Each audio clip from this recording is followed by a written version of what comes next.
Hmm. Well,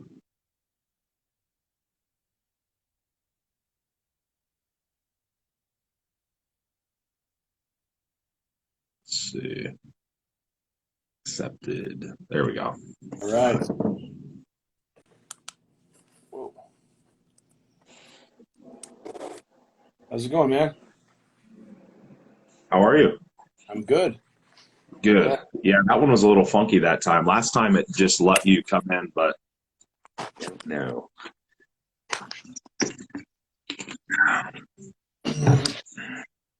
Yeah, I don't know. I saw you request, and then I came in and I had to submit another request. So I don't know, but we're good. Yeah, So no big deal. Am I coming through pretty clear? I can hear you fine. You look a little blurry though. Hold on.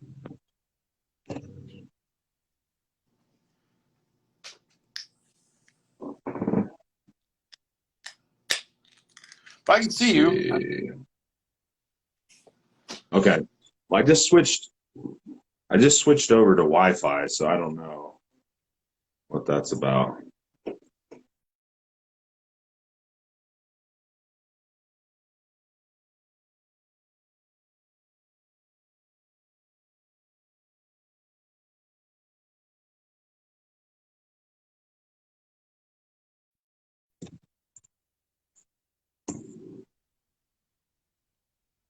Okay, well, I think we're all right. Yeah. Okay, Oh, cool. good. So Yeah, it says someone said bad connection, but I'm on my Wi-Fi, so it should be good. I can go out and come back in if we want, but then we're gonna lose 40 some people. We can restart if you want. I mean, it's the way I'm seeing you. I think it's fine.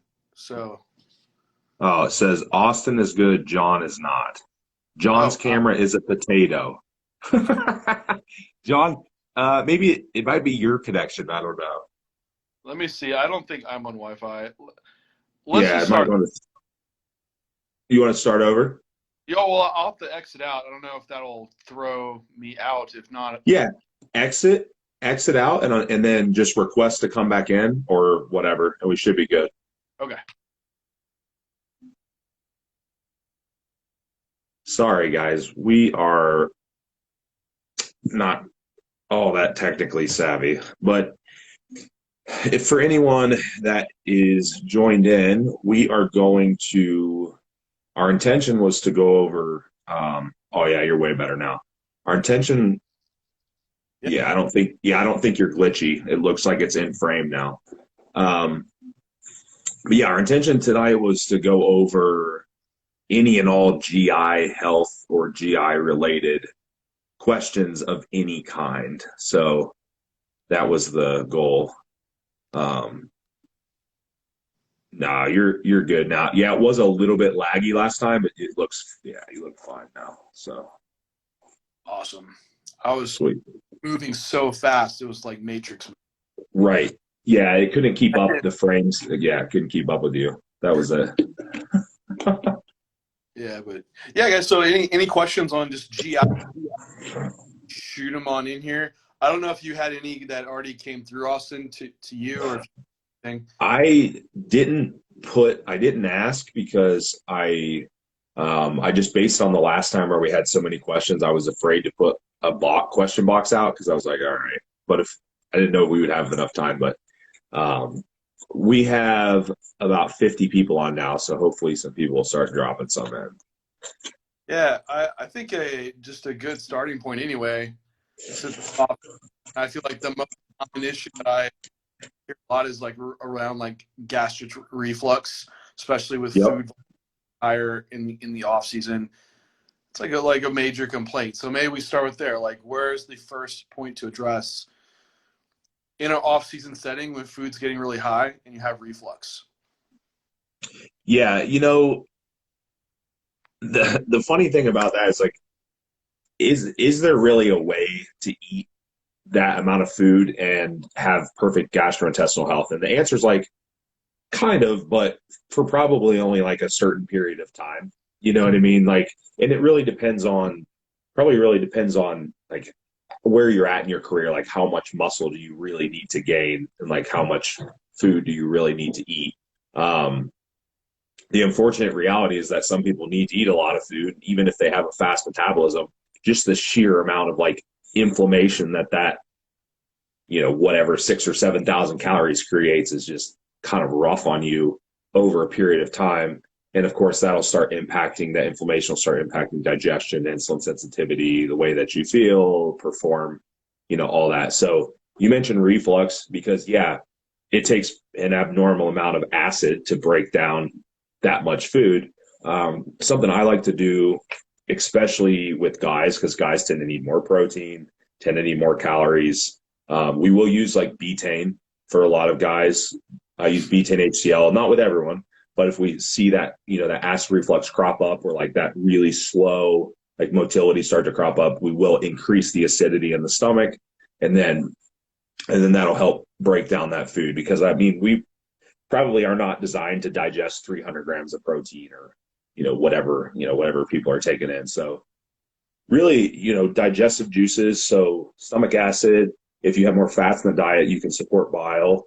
You know what I mean? And you can do a bunch of things you could do. Like you could do ox bile, you could do even just TUDCA, because TUDCA is basically just bile with a taurine molecule. Of course, you get liver support with it. So when I get guys like super high food, we will do like that betaine TUDCA combo, and that will help really break down the fats and the proteins. Carbohydrates, I feel like carbohydrates more so boils down to food selection than anything else. Like if you're trying to eat, 800 grams of carbs from a potato, then you're not very intelligent to begin with, because it's like, that's where a thing, it's like, all right, that's just a volume. That's like a volume issue at that point. You know what I mean? It's like, you can only fit so much in there. Yeah, with those choices, like you go through your list of like food mop of oligosaccharides and resistant starches. Like potato has a high amount of resistant starch to it. High SATI index too, just in general. So Yep. I mean, picking those foods, like you're probably going to have issues surrounding it.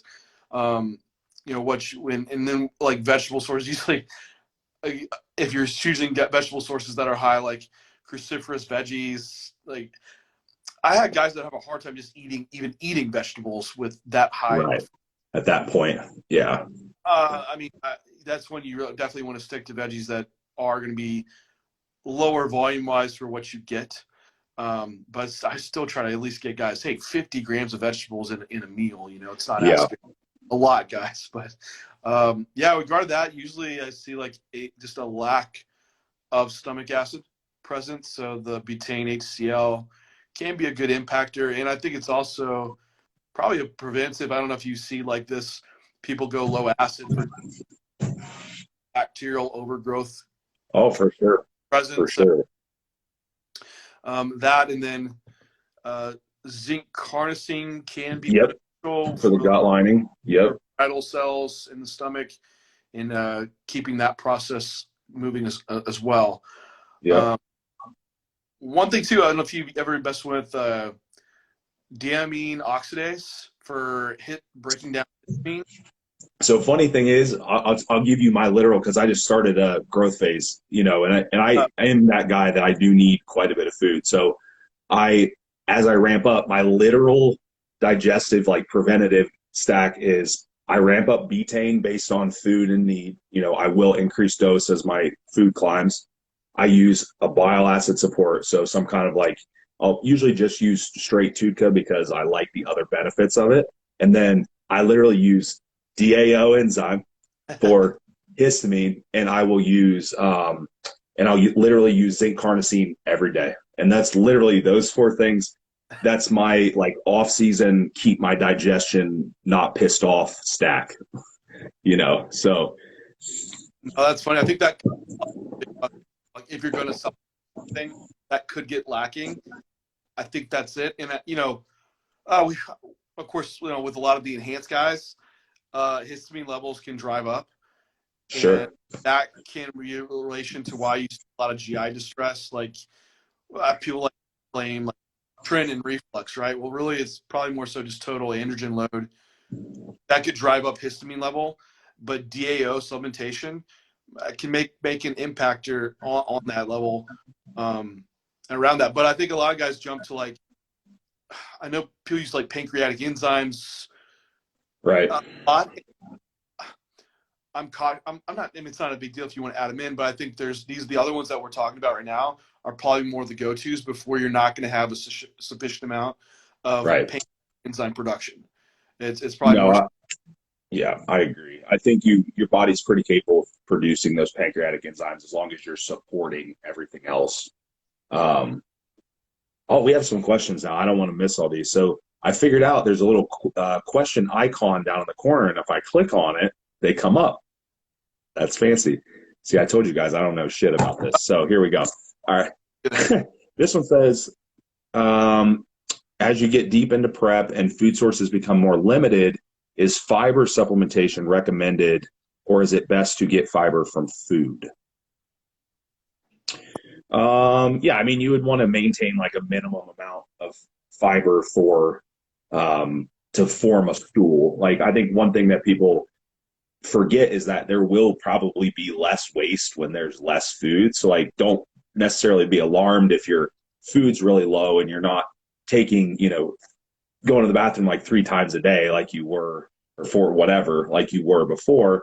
The biggest thing would be like, how do you feel? Like, do you visibly look bloated? Are you emptying? You know what I mean? Like, you're going to know over time, like, do you have that constipated look? Do you feel like you're fully relieving yourself when you go into the bathroom? And that would kind of answer that question, because fiber needs was certainly vary based on the amount of food that you take in. So yeah, I mean, you don't necessarily want to indefinitely increase fiber as you definitely increase food, or vice versa. But I would say in general, I like, if food's getting low, I like to try to maintain somewhere around maybe 15 grams of fiber per 1,000 calories or so for like people. And I think that for most people is probably going to be a good rough idea of where is going to keep you going to the bathroom. Um, but that's going to vary. Like, I'm not going to necessarily have them eat 15 grams of fiber if they're eating 16 or 6,000 calories. You know what I mean? Because we're going to be you might be eating like 75, 80 grams a day, and then you're going to be reversed. You're just going to be constipated, or bloated. But yes, but other thing for fiber, if you're going to supplement, I would get a dual supplement for most general purposes. I would get something that has soluble and insoluble fiber at least a little bit, and not just, if you hammer down tons of soluble fiber and you're drinking tons of water and you're not eating that much food, you're going to freaking swell up. So just be careful with that.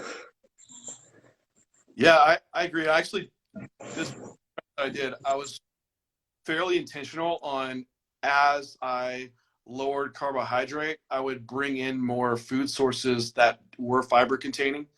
And it was also Yeah, for good standpoint, so sure. it had dual purpose there.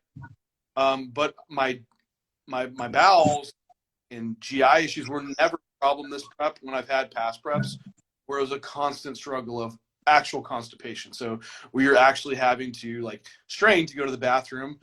Um, is the Bristol scale, which gives a ranking of, it's actually a visual scale they use in the hospital. I think it's a 1 to 8 scale, with 1 being completely watery diarrhea, and then like Right. being just these like pebble, you know, bowels. So you can kind of get an idea of like, if you have no idea how your BM should actually look up that scale, because around, I think it's like 3 or 4 or so, as a generally formed bowel movement, how it should be. And so that can give you an idea, like if you don't even know what a normal bowel movement is or not. That would be one Right. thing at if you might need more fiber, but of course looking at fluid intake as well along with that. Then with that aspect too, frequency, and that varies so much. There's not really a standardized way of like you should go once a day, you should go twice a day. It's going to be very individual, but I think like what you said, Austin, is if you're having those feelings of bloating, distension, especially in that lower abdomen area, that you sign, and then your bathroom, yeah, you probably should be increasing your fiber and fluids, or fiber and or fluid to go. Uh, but I think what you said, like the perfect male, they give a number out there. I think it's 25 grams for females and 36 grams for males, something like that, or 14 to 15 grams per 1,000 calories. But you're right, like if you're on 6,000 calories, trying to do like 80 grams of fiber, there's like a stop point if you have malfunction that you probably don't need to be adding in more fiber, and you get more carbohydrate from fiberless sources like your white rice. But the opposite happens. Like if you're on prep and you're only eating white rice and no fiber, either move to some sources where have fiber, and you probably could consume more total carbohydrate because the net amount is less in those fiber containing foods. Sure. But Sure. Yep. that kind of nuanced and hard to do the math. No one really does that in application. But then add in a fiber supplement if you are having the problem. But I would say like on prep for me, I pretty much maintained somewhere between that 40 to 50 grams of fiber mark throughout the entire prep, and that's when I had my best bowel function. That was just N of 1. That's just my experience within it. But yeah, I think you definitely scale it along calorie intake up and down. Perfect. Perfect. All right. Do you find some artificial sweeteners tend to cause more digestive stress than others? Yeah. I'm gonna tell. I would say it's going to be pretty person dependent, but like sugar alcohols are probably going to be more susceptible to that type of thing versus like a non-caloric. Because technically, like sorbitol and things like that, they are a caloric sweetener. I mean, they have some calorie value to them. The sugar alcohols are high FODMAP, like they're going to cause that type of reaction. You generally would have less issue with something like a non-caloric like sucralose or aspartame, but in enough quantity, like you would potentially have an issue with those. I mean, there is some research on that this is the tricky thing. Like some of the research shows that yes, these things can change your microbiome, but the thing is like everything changes your microbiome immediately when you're exposed to it. Like literally everything. Like if I drink this water, my gut bacteria is going to react in a certain way to me drinking this water. So like I think that is a little deceiving to say, so sugar alcohols for sure. And it says right on the like if you like I'm chewing a piece of gum, it'll say like on this thing, it'll have a laxative effect in abundance, you know what I mean? So the sugar alcohols for sure, but I think in small quantities most people will be fine with your non-calorics for the most part. Yeah, I second that, man. And just artificial, I think that we've got to go for if you're in a dieting period asking about this, is that the packets have like maltodextrin and dextrose added. Sure. Right. So, and that's not an issue with, bloating, but I've had clients that do 30 packets a day and it's actually split. Right. Here. So you're still adding in a caloric amount. So they're not low caloric content in those. Yeah. But I think, yeah, like you said, like what is the outcome that we're going to actually realize of having artificial sweetener if it is having some impact on the microbiome? Yeah, I don't think you're going to notice the outcome change. Right. It's so nuanced and minuscule and just kind of lacking meaning. But right. I will do some sugar alcohols. I noticed like xylitol is the least impactful, while sorbitol and malitol are more components. You actually have more of a calorie contribution in those, and that will definitely give more gastric issues or diarrhea sometimes, or bloating gas. So I will do some xylitol. Ones that and I know it's not a sugar alcohol, but still use it as an additive. Prep is xanthan gum as a thickening agent, or like Yep. a greasing agent. It's funny, Renee and I tried it on making these like smoothies that we were doing, and oh my god, loaded the next day. We're like, this is not acceptable. I mean, we're not trying to find diet. I mean, yeah, I guess we are trying to find diet hacks, but yeah, she brought it home. I was like, all right, let's try it. It's just like a little bit, just totally blew us out. So I think look out for more. Yep, I agree. So more so the stuff that's added rather than the sweetener itself. Um, yeah, xanthan gum's hilarious because like it takes very, very little and it absorbs a lot of fluid. Um, let's see. Pull up more questions. All right. Right. Let's see. Uh, if you have a client healing, 'cause I'm assuming they're healing from some kind of gut issue, what are you looking for? What are you looking for aside from uh, another GI map or testing to prove that the client is clear to go in to another phase? Well, I would say symptoms. I mean, that's obviously like what were the symptoms to begin with, and are those symptoms still, are those symptoms still present is going to be the biggest thing. But the hard one difficulty with some people that have really chronic gut issues for really long periods of time is like it's difficult for them to know what normal is, and they've not had normal bowels. They've always been bloated. They've always had all these things. So it's kind of like difficult to establish normal, and my normal might be different than someone else's normal in terms of like how many times I go to the bathroom every day, you know, like all these things. And like you mentioned the Bristol stool chart, that's great, but you might vary one or two numbers, and that doesn't mean that you're not normal.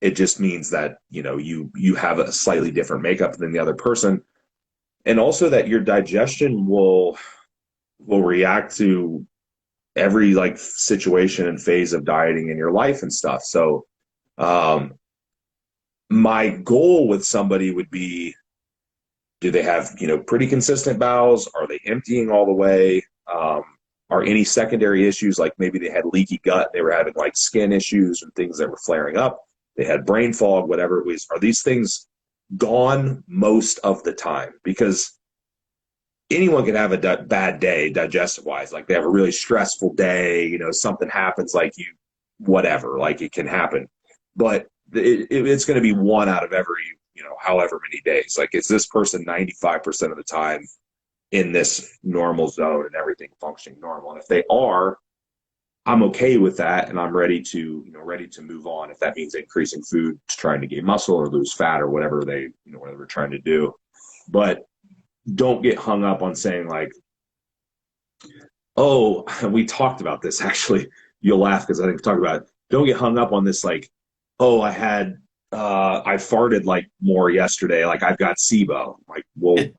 no, you know what I mean? So these things can happen to people that are normal still. You know what I mean? That's what I would say about healing, is just look at it as more of like a majority versus being 100% perfect, because the body just doesn't function like that. Yeah, I agree on that, and I think you'll have someone with normal, like we can't really define that necessarily. There's going to be a range there, right? Just like you're stating of, and then it's varies so much day to day of just like you're not going to eat.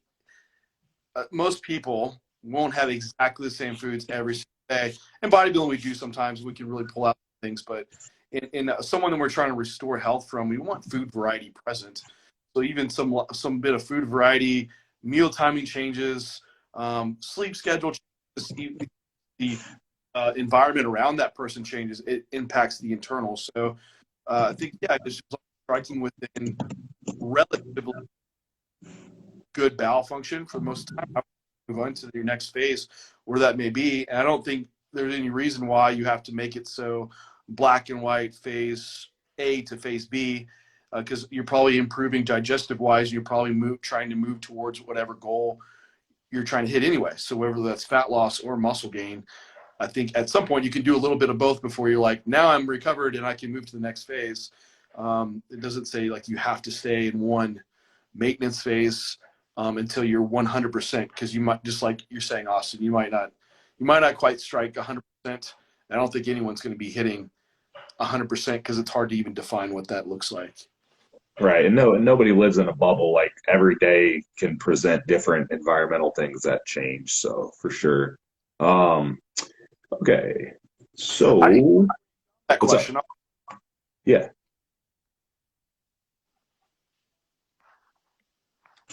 Oops. Did we lose John? Nope. We got you. I think when I pull up the questions, am I here now? Yeah. No, I got you. You said Okay. you have one on your end? Oh no, I didn't see where you got that last question. I think if I click the questions, I disappear. Is that how that works? Try it. We'll find out. Let's see it. Click it. You're still there. Okay. Never mind. I'm not sure, but yeah. Yeah. Uh,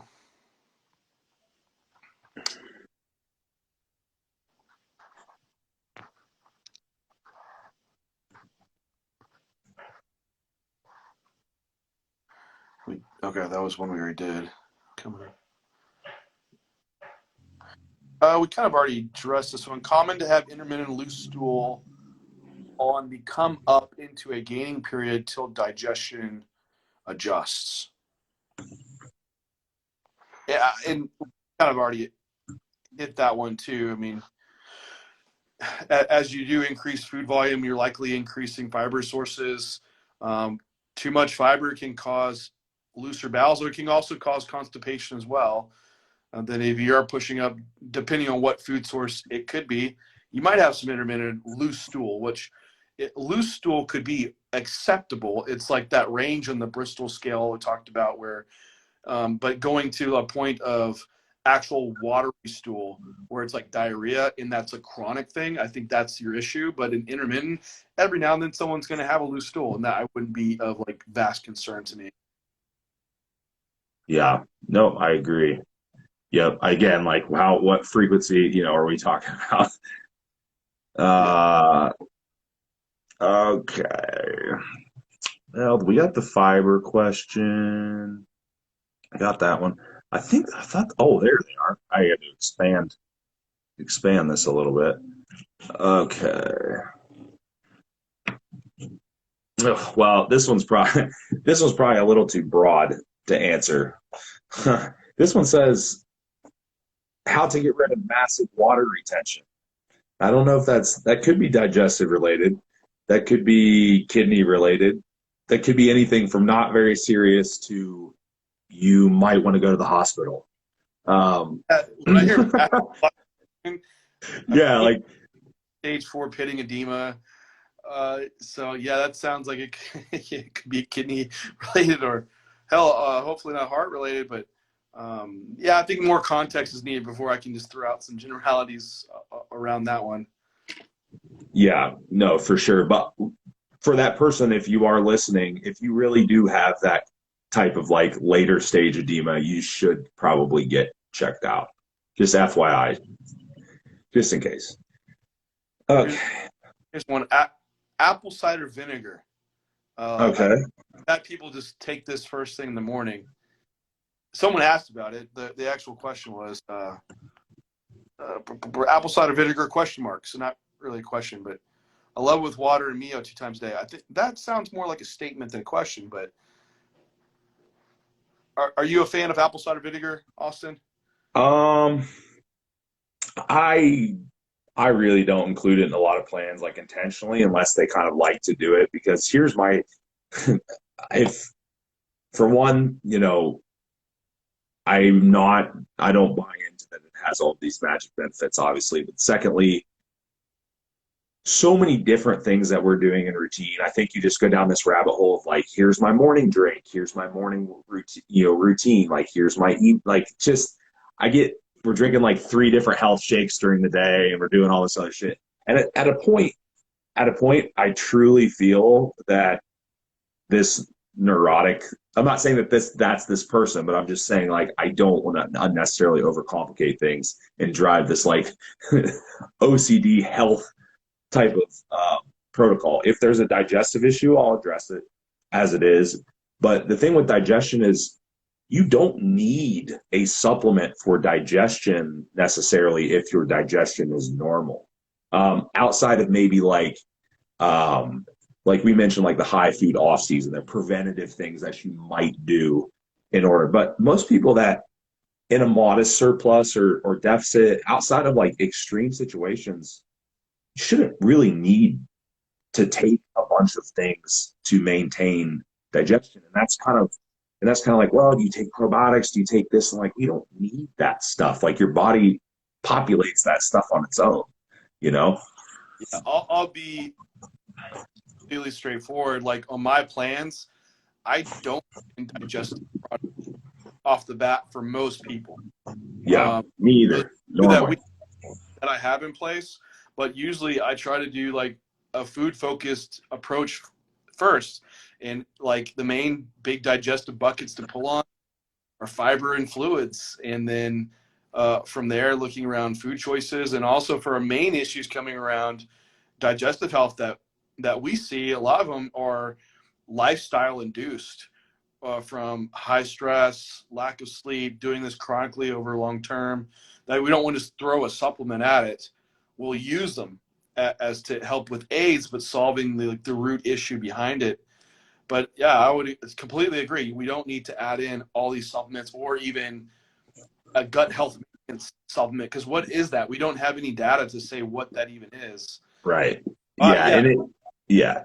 Like what is a gut health, like a gut health supplement? It's like, it'll have just like all these arbitrary things in it. Like it's good, like a probiotic or enzymes or whatever. I'm like, but why are you taking like, why? So, In that, like, I know gut health is like the hot topic word right now. And in using probiotics, everyone should have a probiotic. And if you look at the literature, like, gosh, we are not even close to understanding which there is a US probiotic guide.com, which is a pretty good resource.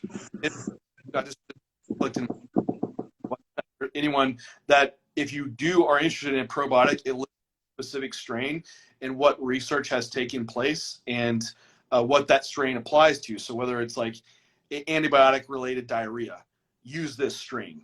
But okay. Yeah. approach like take XYZ strains and it's for gut health, like there's no rationale behind that. So, Yeah. Okay. Yeah. I got some one time. This was years ago. I heard people taking it first thing in the morning. I'm like, okay, cool. I'm going to take this apple cider vinegar. I took a tablespoon of it in a little bit of water. And oh my God, for one, it was fucking terrible. Well, yeah, it's not good. And it gave me the worst reflux ever. It was like, it's not good. this is not aiding GI health. This is impedance for me. Yeah. That's funny. Well, the same, like I see stuff like that all the time. It's like I get people that are taking, people will be taking like these probiotic products or these other products that have prebiotics in them and they already have SIBO in their gut. They're just like fermenting. And then they, it's like, why am I bloated all the time? Oh, that's why. Okay. Well, might have lost John. John is froze. Let's see if he comes back in. I'll do another one though. Can you see me? You're okay? froze. Nope, you're back. I got you.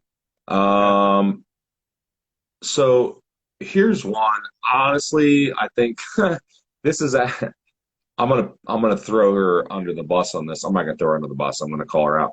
So Sonia, she works with me with Integrated as a coach, and she asks, this is a tough one. Some of you probably are gonna be like, and excuse my pronunciation, firmasuits and bacteroiditis. I'm not sure if that's how you say it, but these are essentially phylobacteria So if any of you are familiar with the GI map, it'll have these different sections. If you've never read one before, you can get a sample report, see what they look like. These sections, they'll have normal bacteria and opportunistic bacteria, which are basically like dysbiotic. These are two on there that are just heavily implicated in like obesity.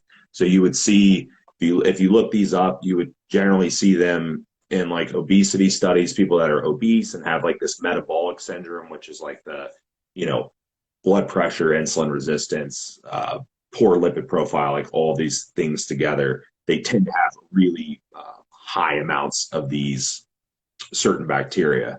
So she asked if they had any implication on nutrient uptake. The answer is probably going to be yes, but it's difficult to say what, because you would need to, like, in what combination with everything else do they occur? And I think the problem is that the bacteria themselves, like these dysbiotic bacteria that cause SIBO and things like that, they probably do have implications in nutrient uptake. But the problem is, like, it's not so much that we are focusing on those bacteria as much as we got to address, well, why do we have this in the first place? So don't be obese and don't be, don't get SIBO or corrected if you have it. The funny thing about obesity is if you go online and you Google like obesity or metabolic syndrome and gut health, there's actually, if you like PubMed or whatever, there's actually quite a few studies on there that show you direct connections, or at least, if they're obese, they probably have this type of bacteria. If they're not obese, they probably have like this type of bacteria type of thing. So weight affects, your overall, like, because if you're obese, you have other issues. Nobody's just walking around obese and not having like any other health implications going on. Like that doesn't really happen, so that's a cool question, but probably not super convincing in the research just because it's too many variables, I guess. But let's see. Let's come back to Earth. Sonia threw us a hard one. I'm going to come back to Earth on this next one. Yeah, How no specifics. uh It's hard to bring application within that. Like you said, it's still addressing the root issue. right, Like right. that And there's earlier research, right? Like associating strains with certain disease states. It's like, okay, awesome. It's still addressing the big buckets of the disease state, right? And that right. probably correct the other issue that's present. Yeah. Yeah, generally, I think especially if you're talking like a lifestyle disease like obesity and like diabetes and things like that, is there a genetic component to your gut bacteria? Probably, for sure. I mean, yeah, like anything else, um, but you would be silly to say like, yeah, we got this lifestyle disorder, but we're gonna give them address this segment of it. That's basically like giving someone a medication for a side effect rather than just saying like, well, we need to address the cause. So um, here's one. Somebody asks about gelatin or bone broth. Any benefit for healing the gut? You ever had anyone use broth or anything? Any clients? I haven't really. The only times I've actually implemented some bone broth was in when clients have gotten sick and they're basically down to like clear liquids, and it's like a source for like liquid protein basically, or we could start making our own type of soups out of it just to have some extra nutrient present. But as far as looking into healing gut and or bone broth, not much with it. Okay. It I don't know. tastes good to cook your meat in sometimes if you're FYI, if anyone's ever done it. Yeah, it does. It makes your chicken a little bit less dry. So the gelatin, that's an interesting one because like what they'll tote gelatin or bone broth is like this healing, like say collagen. A lot of these are collagen containing, right? But really, the big component that I believe you're getting from there is actually glycine content. Like you get a really, really high glycine content from these foods, basically, like these connective tissue type of proteins. A cool thing to look up if you're interested is look up methionine to glycine ratio, and methionine being really, really high in like meats and all these like animal proteins and stuff that we eat. And there's potentially some benefit to having like a little more glycine in your diet. So I personally, I will use collagen protein. I just throw it in like one of my other protein shakes because it just adds protein. Like obviously it's not high in leucine content. So like, you should not be relying on these things if you're a bodybuilder as your main protein source, because it's not going to probably even induce, muscle protein synthesis very well. But yeah, I mean, you could definitely throw it in to shakes if you want to use bone broth to freaking drink it. I mean, it is protein, and some people are into that. But I wouldn't go out and buy some, what the hell is that brand? Kettle and Fire, whatever it is, like ridiculously expensive little bone broth things. It ain't gonna heal your gut. So, but maybe on a winter day, if if you want to drink some warm bone broth for protein source, I suppose you could. But no, Yeah, wouldn't expect any miracles. yeah, I agree. It's just not my go-to for what we need to do for the gut. I just Um, generally see that we are already consuming a ton of protein, amino acids.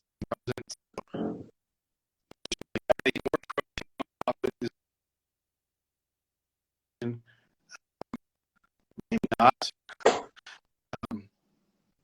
but I think having a little bit, if you like it, go for it. But I wouldn't be as my first go-to for restoring gut issues if they're present. But for gut health, I think we go back to what is gut health, and you're probably okay without intentionally taking in gelatin or bone broth.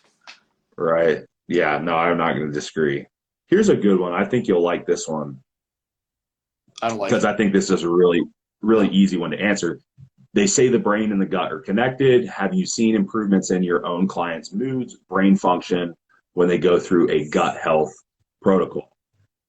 100% yes, no question, not even debatable. I mean, it could be, I'll give you a perfect example. If you have a gut issue and you have a flare up, you're generally in a shitty mood on the day that your gut doesn't feel good. There is and it's multiple connections. It's the vagus nerve that connects, brain and gut. That works that autonomic nervous system, or that works your central nervous system. It's also the gut lining. If you have leaky gut and it's too permeable and things leaking out into the body, you've got that. Serotonin's almost exclusively produced in the gut. I mean, 100%.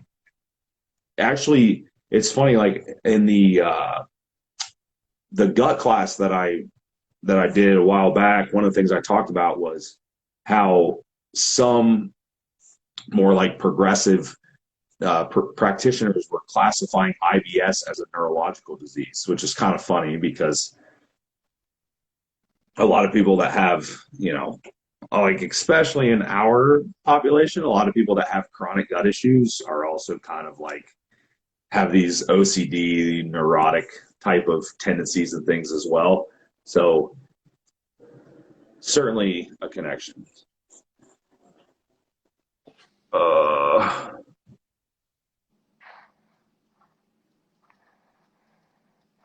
who is that? What is this? Let's see. How much salt do you add to each? I know that's not really a gut question. Do you see then how much salt do you add to each meal? Oh, salt. Yeah. Well, electrolytes could have some bearing on your digestion, I suppose. But yeah, I mean, not. I mean, directly a gut question. not too much Um, gastric irritant as well could increase reflux. I don't think that's the case in the population that we usually deal with, though. I don't see much. It's hard to even ask, how do you set sodium level? I don't know. Do you even set sodium level on your compost, or are you just more intrinsic? yeah, so I just feel like I will. measure sodium, measure potassium, and plan that all out, or are you meter type?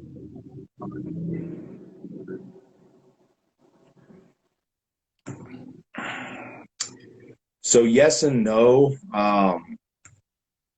The fact of the matter is, like, unless your sodium potassium levels are like ridiculously varied in ratio, your kidneys are gonna pretty much control that water balance. Your adrenals and your kidneys, aldosterone and all that.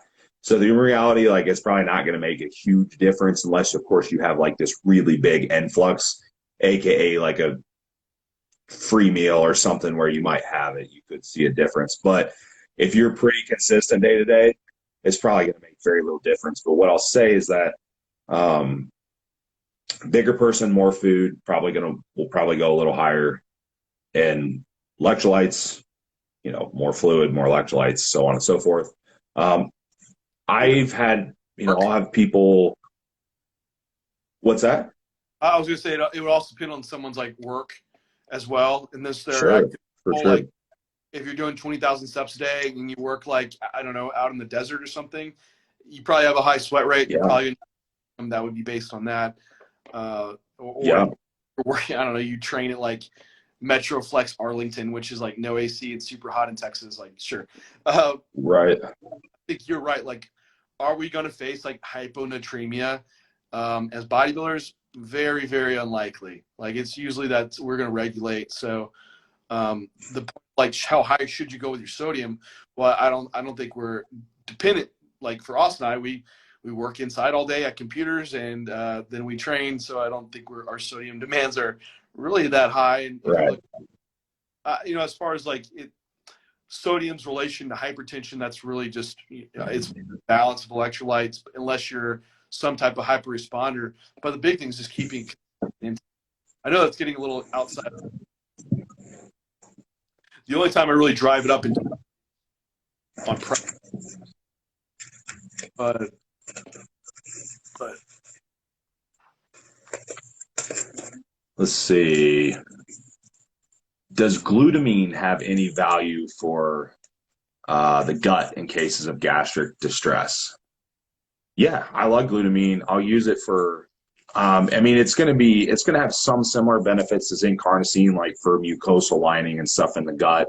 So, yeah, I mean, pretty much every protocol where it's like a leaky gut situation or SIBO or anything like that. If you've had a gut issue for a while, you can almost automatically consume that your gut lining is inflamed and that the mucus lining is probably a little bit damaged. You're not ever going to go wrong by throwing in some glutamine for those cases. Will it help?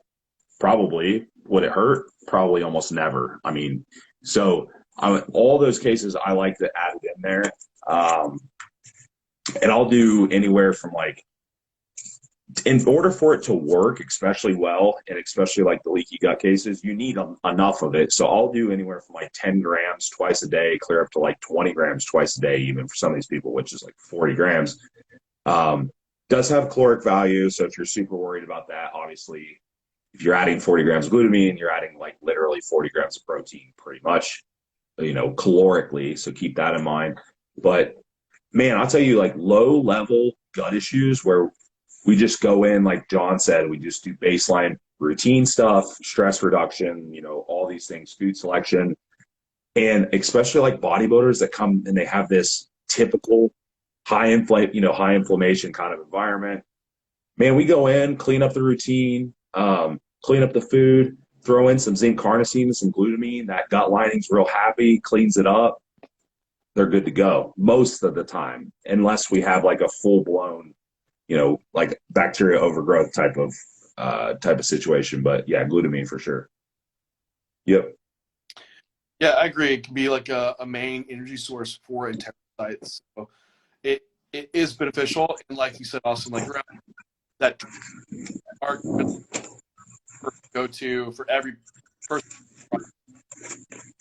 eat it for like generalized gut health. It's more like if problems that are arising, they're showing some signals up for IBS, SIBO, some type of issue that could be causing that and some damage on the gut lining, then it could be in place. I've had some people with some pretty intensive IBS and use glutamine to heal up and restore, and it is beneficial.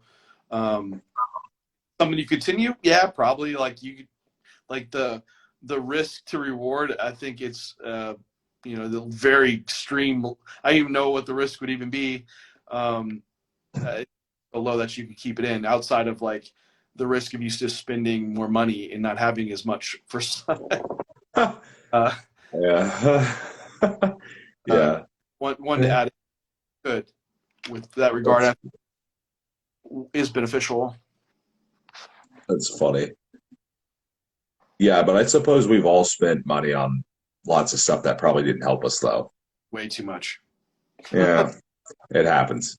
Um, Someone asked about gallbladder. They, I missed that one. I don't know where that one went. I just lost it. Let's Oh yes, see. I know the gallbladder is tied to problems with gut. Have gallbladder bladder problems. Do you think that could cause more neurological issues?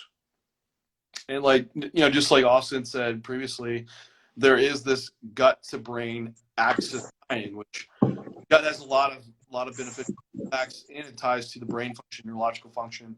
So the gallbladder is just part of this whole system. So if you are having gallbladder issues, it's going to in turn impede digestion, which in turn have neurological impact. To what degree, I'm not sure. Sure. I What mean, bring about it's kind of on a case to case basis, and then going based around that on how to improve it. Or if you're having gallbladder issues, it'd say, well, why are you having gallbladder issues? And trying to work down that case within itself. yeah. Yeah.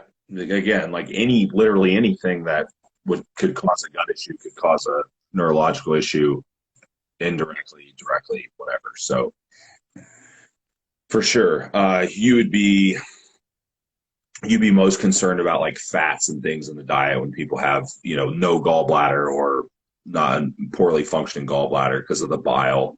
So um, yeah, but I mean I've had a few clients actually that have not had gallbladders. They had them removed, whatever. Well, we weren't working together, so you will have you will potentially have some issues with like storing enough bile and stuff to use. So you might want to talk some of the supplements that we talked about earlier in the live. You might need a support, or just don't eat as many fats in the diet. Depending on I what your needs are. have like zero issues as well, but then I've had some that barely eat some fat, and it's a big problem. So Yeah, it's and they're like, yeah. but like to So all those would be beneficial in that instance. for sure. All right. Well, if we have, see if there's any more that we didn't hit. Wait, this gut brain, gelatin. Yep, yep, yep. I think we might have done as well. Somebody asked about carb cycling, I know which it's isn't digestive related, but we can answer it anyhow because why not? sure. They just asked for a fan of carb cycling for new lifestyle clients to improve insulin sensitivity and body composition, or do we prefer a flat macro first? Yeah, so for a lifestyle client, I think something that they can adhere to and be sustainable with is always number one planning. Making Yep. something complicated, for one, it's an adherence issue, but also we have to ask, is a caloric cycling pattern going to be superior for the goal of whatever it may be for clients? It sounds like fat loss in general, versus just a standard caloric intake across the week. And I would say for that client, no, it's just not going to be impactful because it's just not that level of a client needs that much response because you're really getting down to nutrient timing. And their big bucket item is going to be just total calories.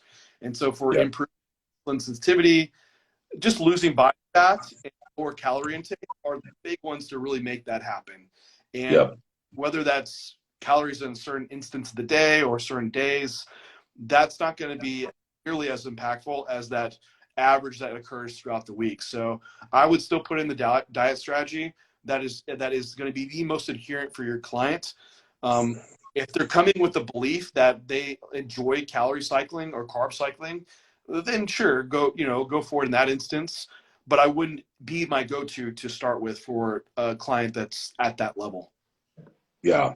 There's been, if you're like a research person, there's been research on like high carb, low fat, low carb, high fat, like all these things in terms of like what they do to insulin sensitivity and stuff over time. And the underlying thing is that always when you lose body fat, it almost, it's going to improve. And that's just the reality of the situation. So I'm with John. Like, I think it's probably super low priority. If you want to know which macros to perhaps prioritize versus like a carb or a fat, what do they feel better on? You know what I mean? Like, do they feel or perform or are more cognitively sharp with like a little bit more fats in the diet, a little bit more carb in their diet? That's fine. Like you can roll with that because ultimately, calorie balance is still going to be the biggest factor. But if I get a client that's like, hey, Gen Pop client, I feel pretty good. I feel pretty stable when I have more fats and stuff in my diets. My digestion's good, whatever. I'm like, okay, great. We've got a million different food sources. We can always shift it a little bit. I'm not saying I'm putting everyone on like a ketogenic diet or something. I'm not doing that. But I'm just saying, like, if we don't have to put people in this box, if they feel better and they function better, then great. Yeah, for sure. Yeah, the The only kind of variance that I had seen in some research was some comparative studies on fasting being at calorie maintenance was comparative to the cardiometabolic benefits as being in a caloric restriction on like a same type of diet across the board. That was the only difference that I'd seen in some of these that to bring up as far as like metabolic health, but I'm not sold on it entirely. It's going to come down to like for a lifestyle client, losing body fat and having the lower calories. If you preferred not eating a lot in the morning, that would be perfectly fine too. Yeah, well, that fasting style. man, I tell you, one of the best things to do to control blood glucose and a newer client is nail their routine and their digestion. Watch their blood glucose go down. Like that alone, like I see that, like I get this, and I see this in competitors all the time. They're not fat. Like they are not lean, but they're not fat. They're coming their glucose like 100, 105, 110, like 120 sometimes. I even had a girl one time that this was a extreme case, obviously, but she was actually thin, relatively lean, had a little bit of muscle, younger, very active, and her glucose was like 130s on average AM. And we got her down to like a 78 by just like peeling off all this stress off her over like a 4 to 6 month period. 78. What is that? That's like, and it from 80 to 130 was like 50, Yeah, 50 almost. point reduction. And all she did was eat more food over that period of time, So it's like, Yeah. like, I think my takeaway there is for a lifestyle client and even competitors, man, there's so many routine things that people could do better at versus worrying about their, cycling calories until they really nail these things down, because again, like I said before, literally people just put too much shit in their routine sometimes. You want a surefire way to cause digestive issues and stress issues, overcomplicate everything. And you'll have problems. Like it's funny because now, like, I know a lot more than I did 5 years ago, 10 years ago, whatever. And my routine has a lot of these things in it that we talk about in terms of sleep and stress and all this stuff. But I actually track probably less stuff than I used to. Then I get better results because I kind of know what I need to pay attention to and what I don't need to pay attention to because I know myself.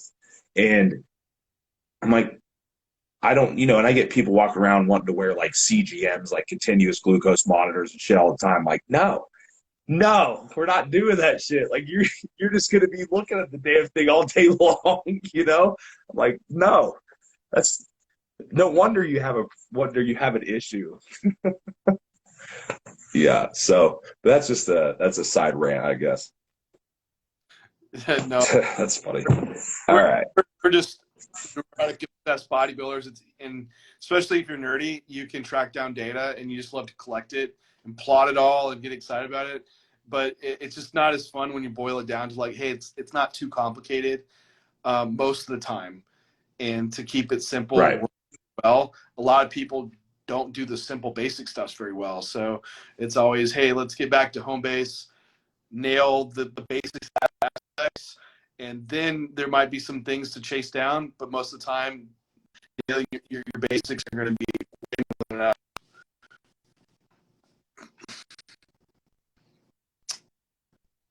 Yeah. And even when we are taking complicated topics, complex topics like whether it's gut health or PEDs or whatever it is, and you and I are things similar in that we're taking a complicated topic and we're putting it into a simpler package to apply, Sure. because why wouldn't you? I feel like if you can't take something that's complex and package it up pretty simply and apply it to a client, then you probably don't perhaps fully understand that topic or that idea. So a lot of people trying to lot that's no, I'm not going to go into that. We're going to stay out of that. All right. All right. Anywho, let's see if there's any other ones on here. We're about an hour, so we'll see if there's any more that we miss before we jump off. Let's see. Got the salt. Okay. I think we might have, man, unless you have any more on your end, I think we might have actually No, I think covered all. I have the same list that you have too. So Yeah, I think you're correct. Okay. okay, Cool. Awesome. Yeah. Thanks everyone for getting on. I'll repost this so it can be, you can rewatch it if you'd like.